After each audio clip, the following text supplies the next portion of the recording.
The Pac-12 who say no thank you to expansion, at least not right now.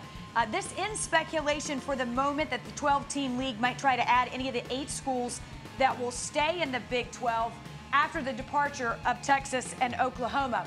ESPN's college football reporter Heather Dinich has been following all of this closely, which says something since it changes just about every day. And Heather, I know you spoke to the commissioner. What can you tell us about that conversation? I did, Wendy. George Kliavkoff told me that the bottom line, this was about stability. And this news comes on the heels just days after the Pac-12 announced an alliance with the ACC and the Big Ten. You know, they're not stealing each other's teams. So what this does is it's a big boost to the viability of the Big 12. Now, sources throughout the Pac-12 have told me that there was a working group that was put together to study expansion. It was comprised of athletic directors, university presidents, and chancellors. And at the end of the day, they considered adding schools not only for full membership, but for also just football and men's and women's basketball as well. And when they explored it, they realized and came to a unanimous agreement that they would get just as much, if not more, out of being a member of this alliance as they would if they would expand. And under the alliance, they don't have to share it with more than 12 teams. Heather, thank you. Harry, right call here if, in fact, this is where we land?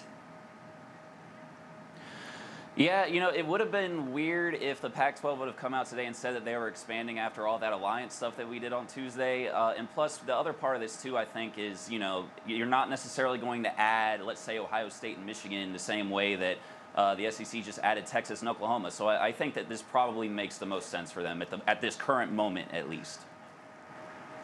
I don't know what any of this means, by the way. I mean, we formed an alliance. And now we're gonna team up, right? You know, me, you, and we're gonna do nothing.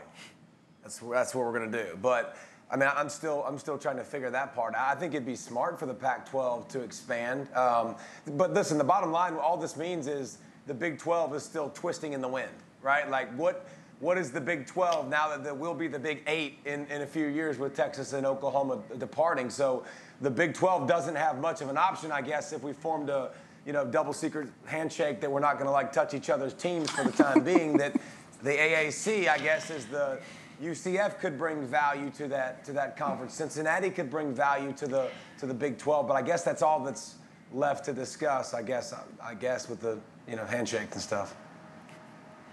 Listen, call me a cynic, Heather, but until something's signed, handshake all you want. We all know what's at stake here and the dollars that are out there to be made. I mean, I feel like this could all change again in a year and 6 months until they've got something in writing. I mean, do they really have anything at all? Well, yes, they do. They have a non-written agreement to have stability in those 3 leagues, right? But as you guys pointed out, this focuses now on the Big 12. And here's 2 options, right? Either the Big 12, as you mentioned, gets some good teams from the American Athletic Conference, but we can't rule out the possibility that the American Athletic Conference goes after the Big 12 teams. If that happens, then I think that's where it opens the door for the Pac-12 to reconsider expansion. And that could be a really unstable situation for the collegiate landscape. Now, there's a word I can get behind, at least right now, unstable. But at least we've got college football coming back, and we get to talk about the games over the weekend. And file the rest under to be continued. There's no question about that. Heather, thank you. Thank you for watching ESPN on YouTube. For live streaming sports and premium content, subscribe to ESPN+.